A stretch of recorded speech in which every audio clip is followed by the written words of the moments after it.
أعوذ بالله من الشيطان الرجيم. بسم الله الرحمن الرحيم.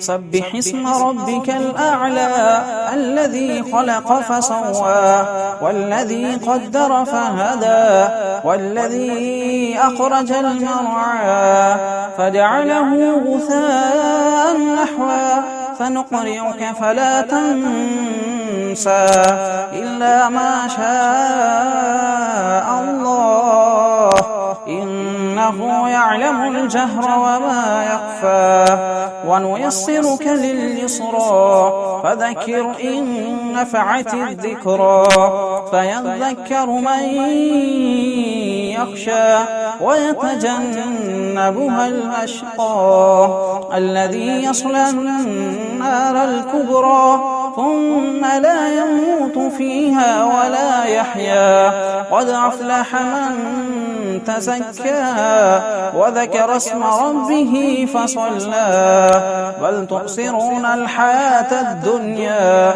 والآخرة خير وأبقى إن هذا لفي الصحف الأولى صحف إبراهيم وموسى. صدق الله العظيم.